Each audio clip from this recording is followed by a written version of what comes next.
Olá, sejam bem-vindos, estudantes da terceira série do ensino médio. Eu sou a professora Janaína Jardim, estarei mediando a aula da professora Luíse. O tema da nossa aula hoje é a Revolução Russa de 1917. Olá, professora Luíse. Oi, professora Janaína, tudo bem? Tudo bem? Bem-vindos, estudantes da terceira série do ensino médio, para mais uma aula de história.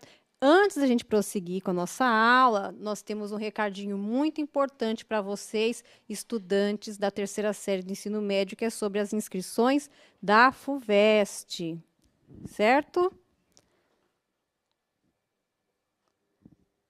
Ah, sim. Então tá lá, está aparecendo aí na tela para vocês, tá? Então, o estudante que está interessado em solicitar isenção ou redução da taxa deverá inicialmente acessar o site da FUVEST, que é esse endereço que aparece na tela, clicar em vestibular ou no banner vestibular para a Universidade de São Paulo.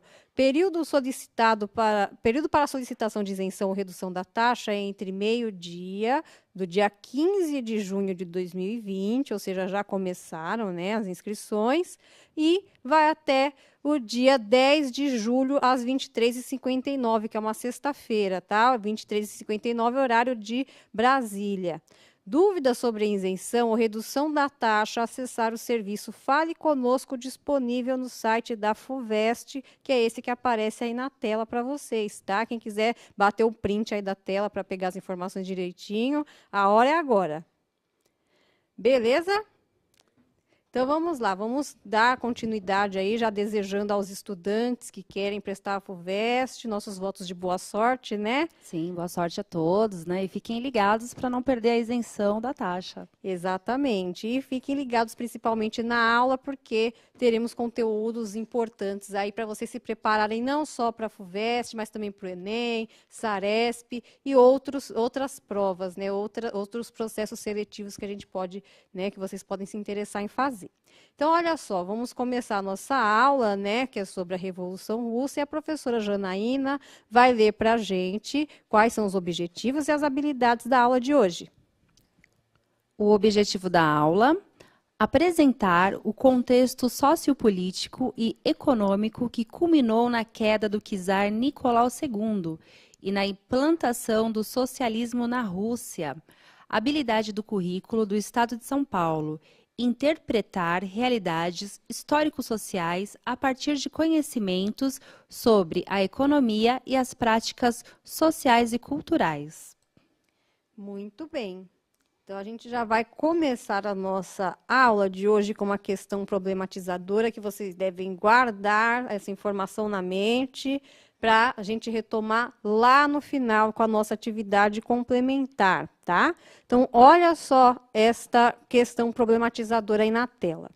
Uma revolução armada que derruba uma monarquia absolutista pode inspirar um conto de fadas? Né? Então, olha aí a imagem, né, de fantasia, né? Quando a gente fala de conto de fadas, a gente sempre pensa nas princesas, né? Mas a gente está falando de uma revolução armada, ou seja, houve violência aí. Será que uma coisa pode ter a ver com a outra? Uma coisa pode inspirar a outra? Vamos guardar essa reflexão aí. Nós vamos discorrer sobre a Revolução Russa e lá no final vai ter uma proposta de atividade que vai estar ligada a essa questão inicial. Beleza?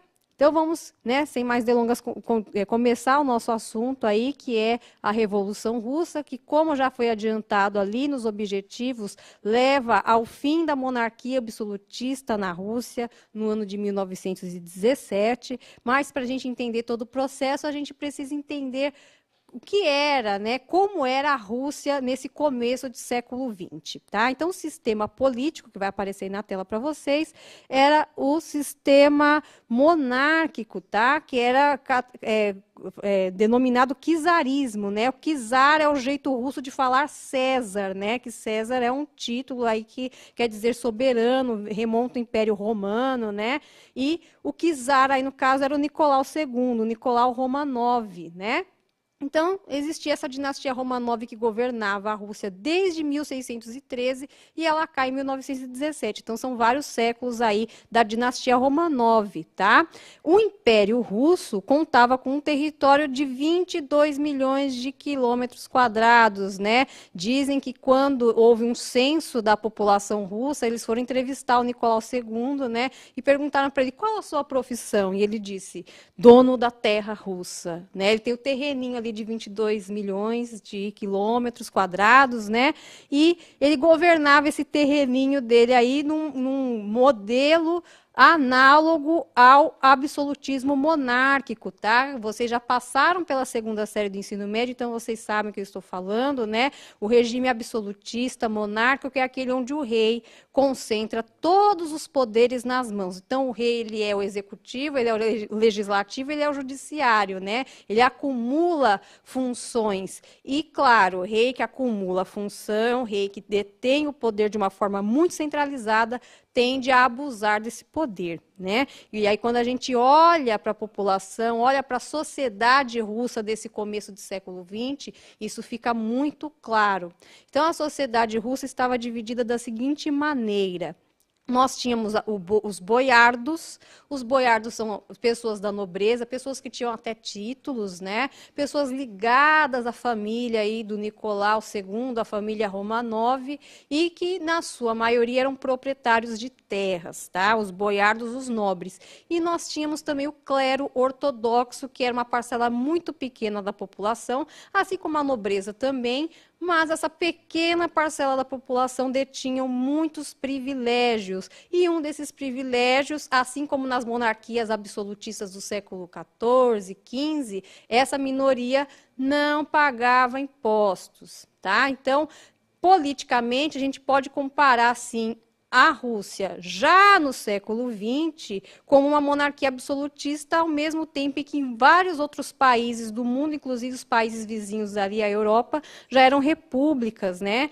E alguns impérios existiam, mas a grande maioria eram repúblicas, ou estavam passando por processos de centralização muito recentes, né, de unificação, como a Alemanha e a Itália. Então, a Rússia meio que destoava dos demais ali, tá? Olha só o restante da sociedade aí. Nós agora vamos falar dos 80% restantes, né? Então, está na tela aí para vocês a questão dos camponeses, tá?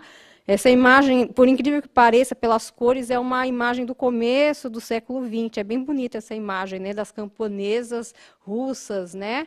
E os camponeses constituem 80% da população.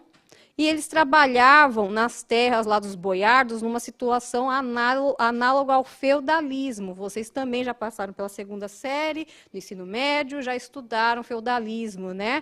E a gente sabe que lá no feudalismo a gente tem o servo que trabalha para um senhor feudal. Basicamente, toda a produção do servo, né? A maioria da produção vai para o sustento da nobreza, né? E o camponês fica com uma parte muito pequena que é o suficiente só para ele não morrer de fome, basicamente. Então, era uma situação de servidão mesmo que esses camponeses estavam submetidos, tá? E sim, mesmo eles vivendo numa situação de penúria completa, eles ainda estavam sujeitos à escravização por dívidas. Então, quando, por exemplo, uma colheita não dava o resultado esperado ali pelo nobre dono da terra, ele cobrava a parte dos tributos dos camponeses em forma de trabalho. Então, esses camponeses, no século XX, estavam sujeitos à escravização por dívidas por parte desses boiardos aí, que são os nobres russos. Mas a Rússia, embora tivesse aí uma população de 80% de camponeses, também tinha suas áreas urbanizadas e os seus polos industriais, que se concentravam basicamente em 3 cidades. Vamos dar uma olhadinha aí na tela. Então, as cidades russas que tinham uma industrialização predominante eram São Petersburgo, Moscou e Odessa, eram os polos industriais do Império Russo, né? E as condições de trabalho nesse Império Russo remontam ao período lá da Revolução Industrial Inglesa, vocês também já estudaram isso, né? Olha só a jornada de trabalho de 12 a 14 horas por dia, baixíssimos salários, péssimas moradias, alimentação precária, repressão policial, né, porque a luta por direitos trabalhistas era criminalizada, né, não se podia fazer greve, não se podia fazer manifestação, que a Ocrana, que é a polícia czarista, né, chegava ali e colocava fim no movimento. Então, eles não tinham nem o direito de reivindicar direitos, era bem complicada a situação do operariado russo, né. E, claro, com essas questões todas, a gente já começa a ver o desenho aí da revolução, né? A insatisfação popular crescente pela própria situação da sociedade, dos trabalhadores, dos operários e dos camponeses, né? E outros elementos vão sendo acrescentados aí para colocar mais lenha nessa fogueira revolucionária, né, professora? Sim, né, somando a toda essa desigualdade social entre os camponeses e a nobreza do czar Nicolau II, nós temos também a polícia, essa polícia política, que a professora Luísa falou, que é a Ucrânia. Essa polícia, ela controla a educação, os tribunais e toda a imprensa. Então, a grande maioria da população, nesse momento, está, assim, vivendo sob forte pressão do governo, desemprego, fome. Exatamente, né? E não pode ter movimentos de luta por direitos, porque a Ucrânia está aí para sufocar qualquer movimento, qualquer insurreição, qualquer reivindicação popular, né? Então, ela tem esses vários braços aí que a professora Janaína comentou. Tá? Então, isso caracteriza uma situação de extrema opressão da população russa. E a gente não pode deixar de lembrar que a Revolução Russa está inserida num contexto que vem do século anterior, que é um contexto ideológico, que é a formação das teorias socialistas, né, que vai aparecer na tela para vocês agora. Tá? Então, nós temos o socialismo utópico, né, com Quesnay, por exemplo, que tinha lá a questão dos falancérios, das comunidades que não tinham governo, algumas tinham até uma relação meio com a anarquia, e tinha o socialismo científico, mais aí representado por Marx e Engels. Então, em 1848, a gente tem a publicação do Manifesto Comunista, né, e este socialismo científico, né, que é inclusive a última frase lá do Manifesto Comunista é trabalhadores de todo o mundo univos, isso vai inspirar a formação de alguns grupos, né, como soviets e também o Partido Operário Social Democrata Russo, né, que é deste partido que vai sair toda a questão da organização da Revolução Russa. Tá? Então, vamos voltar lá para a tela para vocês darem uma olhadinha ali na formação do partido. Né? Então, olha só, o Partido Operário Social Democrata Russo, ele foi dissolvido pela Ucrânia em algum momento, mas ele foi fundado no finalzinho do século XIX e, em 1903, ele teve um congresso. Tá? Muitos dos líderes desse partido nem na Rússia estavam. O Lenin, por exemplo, que é o Vladimir Ulyanov, conhecido como Lenin, ele em 1903 ele já estava até exilado. Ele tinha passado um ano na Sibéria, porque, claro, né, a Ucrânia reprimia duramente essas pessoas, né? Quem se colocasse contra o poder do czar era preso, mandado para a Sibéria, que é a parte ali norte, né, polar ali da Rússia. Depois o Lenin acabou indo para a Europa e esse congresso aconteceu em Londres. Tá? Vários líderes desse partido se reuniram lá, né? E eles começaram a colocar as ideias de como fazer para a Rússia ir para frente, né, o Império Russo ser dissolvido, porque para eles, né, era um consenso do partido que o problema maior da Rússia é o absolutismo do czar Nicolau II, né? Então, para eles era consenso que a monarquia deveria ser dissolvida. O problema é o como, né? Como chegar nesse fim aí. Então, alguns membros do partido, uma ala do partido, era um pouco mais reformista, né? Eles falavam o seguinte: existem outros grupos da sociedade russa que também são contra a monarquia. A gente pode se aliar a eles, criar uma base, uma massa crítica, né? Com o tempo, a gente, por meio de uma reforma política, remove o rei do poder, depois vamos fazer a reconstrução da Rússia sobre um outro modelo, pensado, bonitinho. né?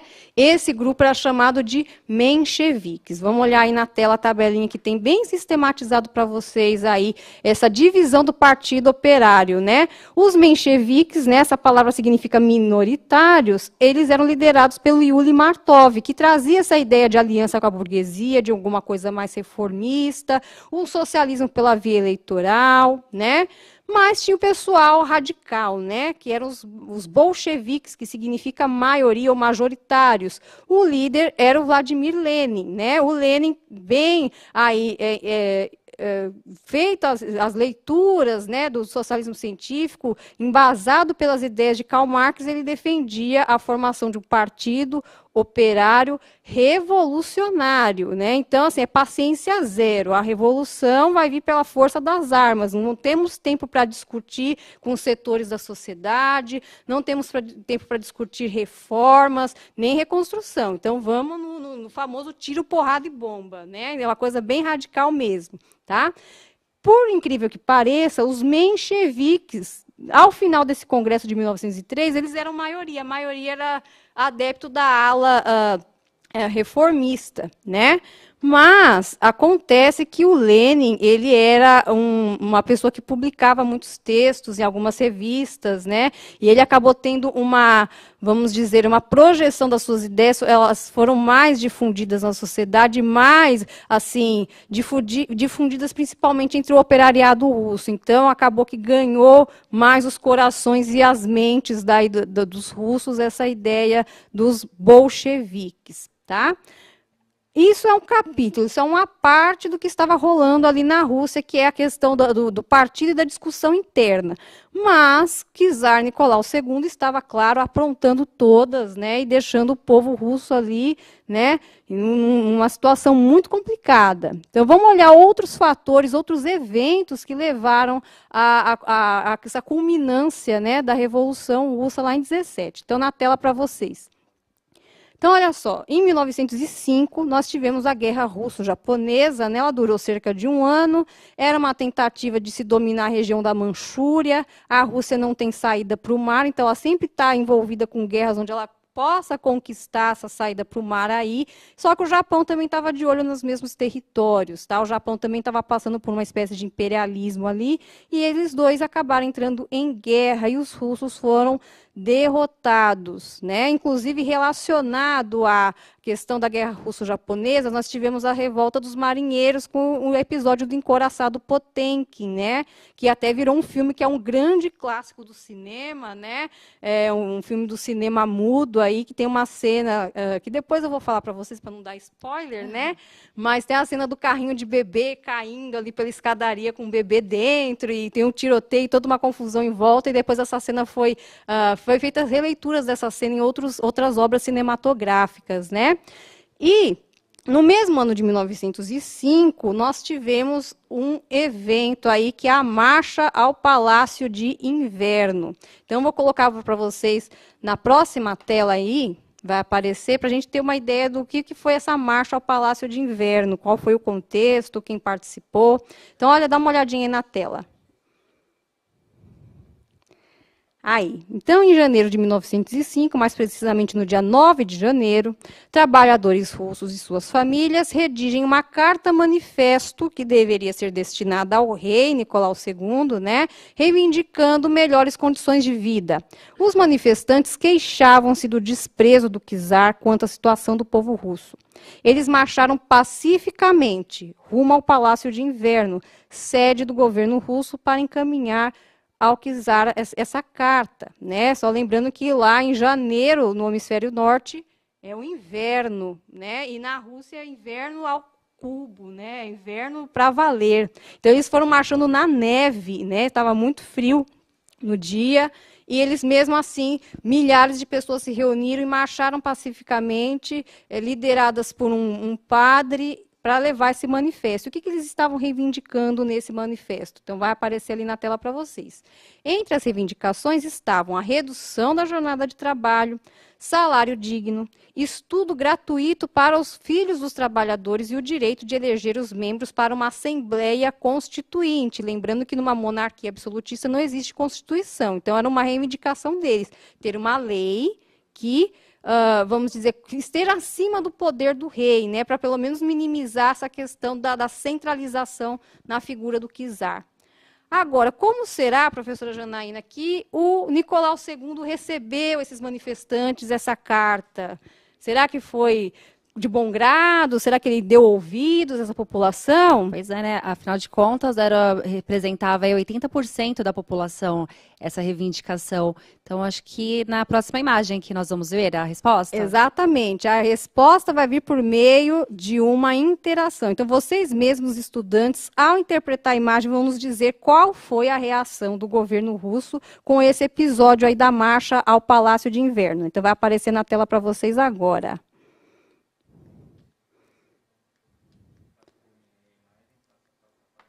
Aqui não...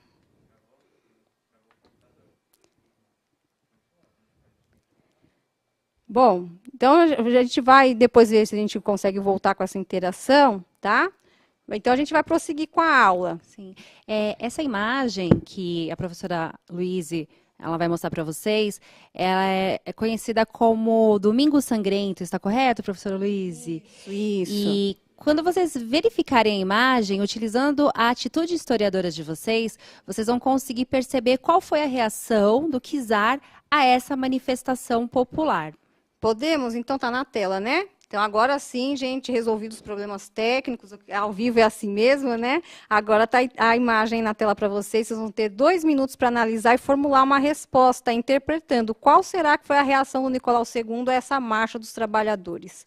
Daqui 2 minutinhos a gente volta.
Voltamos. Os estudantes da terceira série do ensino médio, professora Luíse, fizeram análise dessa fonte iconográfica e temos muitas interações aqui. Bom, a Natália, ela disse assim, ó, que o czar, ele reage matando um monte de gente. Depois a professora Luíse vai dizer quantos, aí vocês vão ter ideia que realmente é um monte de gente. A Maria Lucine, ela está dizendo que representa muita violência. O Leonardo, massacre. A Ana Laura, intervenção militar. A Maria está dizendo que foram mortos pelo exército de Nicolau II. O Lucas está dizendo que representa muita repressão. E o Francisco, ele diz que o Nicolau, ele pediu para o exército receber calorosamente seus visitantes. Eu acho que o Francisco ele foi bem irônico. Calor da bala, né? O que ficou quente ali foi o cano do fuzil do pessoal ali da polícia política e também do exército czarista, que sim, receberam os manifestantes à bala, né? Por isso o nome Domingo Sangrento. Dizem que a neve ficou vermelha ali na região, né? que os números oficiais apontam que foram 939 mortos e 800 e poucos feridos, mas existem números, existem depoimentos que dizem que foram cerca de 4.000 pessoas que foram mortas nesse episódio. E dizem também que o Nicolau II sequer estava no Palácio de Inverno no dia. A população, os manifestantes sabiam disso, que o rei não estava no Palácio de Inverno. Mesmo assim, tentaram encaminhar a carta, então disse que foi uma iniciativa do próprio exército de promover esse massacre, né? E a tragédia entrou para a história aí como o Domingo Sangrento. Inclusive, a gente tem outro episódio aí já no século, né, mais para frente, e lá na Irlanda, que também ficou conhecido como Domingo Sangrento, que inclusive inspirou a música do U2, né? Domingo Sangrento, acho que vocês devem conhecer essa música, tá?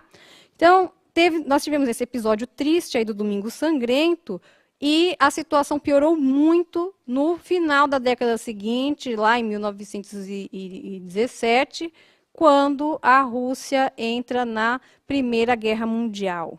Tá? Então, a Primeira Guerra Mundial a gente já estudou sobre ela vai de 1914 a 1918. A Rússia não era um império rico, né? Era um império economicamente, politicamente atrasado, como nós vimos, então eles não estavam com muita moral para estar participando do conflito das proporções da Primeira Guerra Mundial. Podemos dizer que ele estava despreparado? Era um exército fraco, professora? Eles estavam despreparados, com toda certeza, né? Existem histórias que dizem que tinha alguns destacamentos que só recebiam rifles e revólveres e outros que só recebiam bala.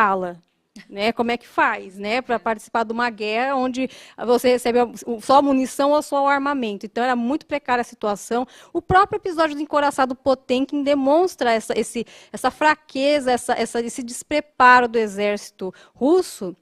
Que esse episódio do Encouraçado Potemkin foi desencadeado por um momento em que os soldados russos que estavam ali no Encouraçado, que é uma embarcação militar, eles foram servidos com carne podre, né, no almoço. Eles não tinham dinheiro nem para a comida dos soldados, a carne estava com a larvinha ali, né, aquela situação muito precária. Até dizem que os soldados russos falavam assim, tomara que os japoneses nos capturem, porque pelo menos a gente vai comer. Né? Então, era uma coisa muito complicada, mesmo sem recursos, sem condições. Sim, a Rússia entra na Primeira Guerra Mundial e isso causa muito mais revolta na população e inflama ainda mais os revolucionários, lá, o pessoal do Partido Operário, que começam a ver nessa participação e nessa insatisfação generalizada a oportunidade de finalmente derrubar o czar Nicolau II do poder. Tá? Então, vamos dar uma olhadinha no processo revolucionário que vai aparecer na tela para vocês. Então, olha só, insatisfação com a participação da Rússia na Primeira Guerra, acabei de dizer, né? No dia 23 de fevereiro de 1917, mais uma vez a população russa marcha rumo ao Palácio de Inverno, né, com as palavras de ordem: paz, terra e pão. A palavra paz remete à saída da Rússia da Primeira Guerra, que era uma reivindicação. Terra e pão tem a ver com a questão da reforma agrária, que era uma reivindicação da população. Mais uma vez, lembrando a vocês que 80% da população russa era formada por camponeses. E dessa vez, gente, os soldados não massacraram os manifestantes como lá em 1905, não. Pelo contrário, eles soltaram as armas e marcharam junto com os manifestantes. Né? Ali o recado foi dado para o Nicolau II, né? Não vai ter mais a força das armas para te defender aqui, amigo. Tanto é que, em 1917, no dia 27 de fevereiro, né, 3 dias depois dessa primeira manifestação, o Palácio de Inverno é finalmente invadido pelo povo e o Nicolau II cai. Ele é levado para um outro lugar, né? E mais para frente ele tem um destino trágico que vai ter a ver com a pergunta lá do comecinho da aula, que eu não vou falar agora para vocês. Vamos segurar um suspense mais um pouco, né? Então, aí começa o pontapé inicial da Revolução Russa e da implantação do socialismo na Rússia, tá? Então, olha só, gente, quando o Nicolau II cai, vai aparecer na tela para vocês, quem assume o poder? Será que a galera bolchevique, revolucionária, ou será que são os mencheviques? Dá uma olhadinha aí na tela. Então, olha só, quem assume o poder é um moderado, é um menchevique, o Alexandre Kerensky, né? Ele é muito associado ali também à questão da burguesia russa, é um reformista, é um moderado, e como moderado, ele fala assim, olha, a gente pode promover, né, uma reconstrução da Rússia com outro sistema, mas eu não vejo problemas em manter a Rússia na Primeira Guerra Mundial. E essa era uma reivindicação do povo. Então, dessa forma, os bolcheviques e uma boa parte da população russa toma esse governo moderado, esse governo provisório do Kerensky como uma traição, né? Tipo, olha, você subiu ao poder e você não vai atender às nossas reivindicações. Aí, isso cria mais um espaço para que o Lenin acabe chegando ao poder aí, porque o governo provisório também não foi bem recebido pela população russa. Tá? Então, continuando lá na tela, a insatisfação faz com que o Lenin, que estava exilado, retorne à Rússia, e ele propõe as teses de Abril. Então, ele fala assim, Kerensky, é o seguinte, primeiro, paz imediata, tire imediatamente a Rússia da Primeira Guerra Mundial. Depois, faça a reforma agrária que o povo está pedindo. E, em terceiro lugar, nacionalize os bancos para que nós tenhamos recursos estatais para poder promover a implantação do socialismo aqui. Né? Então, com essa reivindicação toda, o Alexander Kerensky perde apoio e facilita a vida do Lenin, que assume o poder em 24 de outubro de 1917. Então, o Lenin derruba o governo provisório que durou poucos meses. A partir daí, Lenin no poder, vamos, né, partir o projeto implantação do socialismo, tá? Mas foi fácil assim? Não, nem tão fácil, né, Sim, professora Luiz? Né? Senão a gente ia acabar a aula agora. Inclusive, sobre a nacionalização dos bancos, nós percebemos que, além da população estar descontente com essa forma de governo, né, tão autoritária e cheia de privilégios para uma minoria, nós tínhamos também a burguesia que não estava sendo tão bem representada. Né? A burguesia ela não tinha tantos benefícios, porque a maior parte aí dos ganhos e das benéficas eram dadas aos bancos e às empresas industriais muito grandes. Né? A burguesia não estava também tão bem representada nesse cenário. Exatamente. Né? Então, tudo isso só, né, colocou mais lenha ali na fogueira. E a partir do momento em que Lenin chega ao poder, começa uma guerra civil, porque ele fez aquilo que ele prometeu. Então, olha só na tela para vocês as primeiras medidas, né? O Lenin retira a Rússia da Primeira Guerra Mundial, né? Confisca terras ali dos boiardos e estatiza empresas, bancos, estradas, né? E torna um Estado bastante interventor ali. Tais medidas causaram insatisfação entre a nobreza, o clero, os mencheviques, a burguesia, ou seja, né, quem era reformista ficou contra, quem era burguês ficou contra, aí uma galera ficou contra. Resultado, guerra, né, gente? Guerra entre exército branco, que é apoiado pelos monarquistas, potências estrangeiras, que existiam outros impérios por ali, né? Mencheviques, nobreza, burguesia e clero ortodoxo. E o Exército Vermelho, que o Lenin já vinha formando desde antes desse caldeirão todo entornar, é formado por Leon Trotsky, que é um dos líderes ali desse Exército Vermelho, e defendido por operários e camponeses. Quem será que levou a melhor nessa guerra, professora Janaína? Vamos ver, né? Pensando também que sempre as elites, elas se unem em torno de um ideal, né? Por mais que no começo de qualquer processo revolucionário, uma parte da burguesia ela se junte aos mais revoltosos, às camadas mais populares, mas quando de fato culmina um processo revolucionário, as burguesias elas começam a se alinhar aos seus pares, né? Exatamente, até porque uma aliança da burguesia, da elite com o povo, é só no sentido de ter o povo como apoio para legitimar uma espécie de substituição, né? Que era isso que a burguesia meio que queria, né? Tira o rei e entra a gente. Mas aí o povo queria outra coisa, queria uma ditadura do proletariado mesmo, que era o que propunha o Lenin, tá? Então, olha só, depois que a Guerra Civil acaba, vitória de quem? Na tela. Então, a vitória do Exército Vermelho, né? Força do povo aí, né? Armado, a revolução acabou saindo vitoriosa. Entretanto, é uma vitória política? Sim, mas a crise econômica que se instalou depois fez com que todo mundo saísse perdendo, né? E o Lenin, que queria implantar o socialismo na Rússia, se viu obrigado a fazer um capitalismo de emergência ali para poder levantar a Rússia de novo. Então, pequenos incentivos a pequenas empresas, produção de excedentes agrícolas para gerar o lucro, tudo isso premissas do capitalismo. Lenin começou a aplicar isso na Rússia para poder levantar o país após a Guerra Civil, que tinha arrasado com tudo, né? E, olha só, né, reclamavam tanto do poder centralizado do Nicolau II, mas adivinha o que aconteceu a partir do momento que pisaram no poder?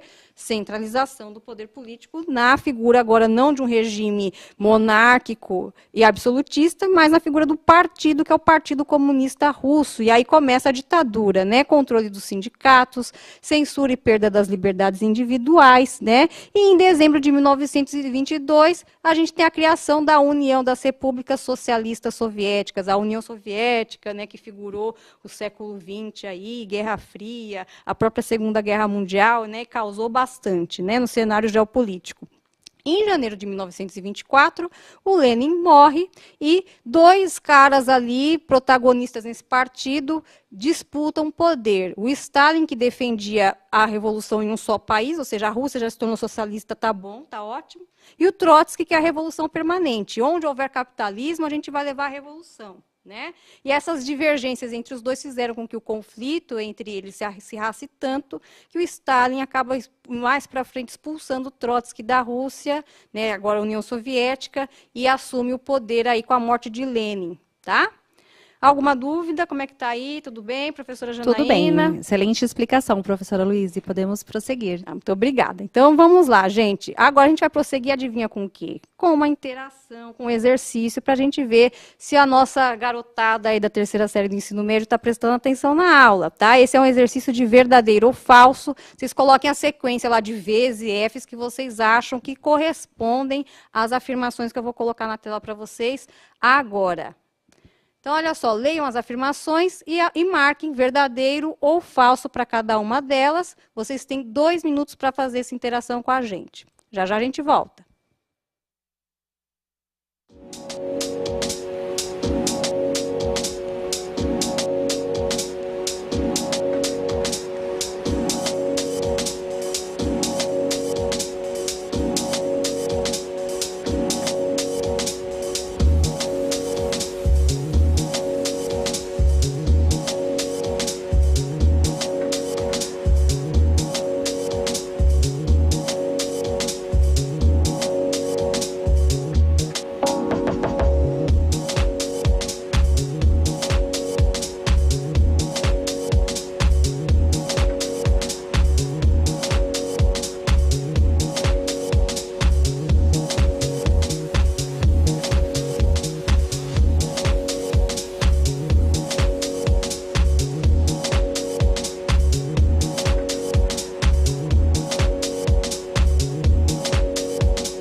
Agradecemos a interação de todos os estudantes no chat. Localizamos aqui uma resposta correta, né? São diversos alunos respondendo. A Ruth, ela descreveu assim, professora Luíse, FFVVVFV. Tem uma série de alunos respondendo, mas essa nós encontramos aqui como alternativas corretas. Ótimo, então vamos colocar na tela a correção. Por uma questão de tempo, a gente não vai comentar cada resposta, mas quem quiser bater o print aí para conferir tudo direitinho depois, pode fazê-lo agora. E realmente, como aluna aí, meus parabéns, né? Acertou. Tá lá, ó, FFVVVFV. tá? Então, depois vocês confiram as afirmações aí nas respostas de vocês. E para encerrar a nossa aula de hoje, vamos retomar aquela questão problematizadora lá do começo, como é que uma revolução armada que derruba um rei pode caracterizar aí um conto de fadas, uma história de princesa. Meu Deus do céu, como é que é isso, né? Então, olha só, gente, retomando a pergunta que vai aparecer aí na tela, né? Revolução armada pode inspirar um conto de fadas. Então, olha só, gente, o destino da família do Nicolau II foi a execução, tá? Eles foram executados mais para frente, ali na Revolução, em 1921, tá? E o corpo de uma das filhas do Nicolau nunca foi encontrado, que é o da Anastácia, tá? Então, depois vocês pesquisem aí os detalhes dessa execução, as teorias de sobrevivência da Anastácia, e vocês vão encontrar aí influência dessas teorias em alguns produtos cinematográficos. Tem um filme aí que sempre passa na sessão da tarde, que é inspirado nessa história. Sim. Bom, agradecemos a excelente aula, professora Luíse. Até mais, até a próxima aula, estudantes, e uma boa noite. Boa noite, gente. Tchau, tchau.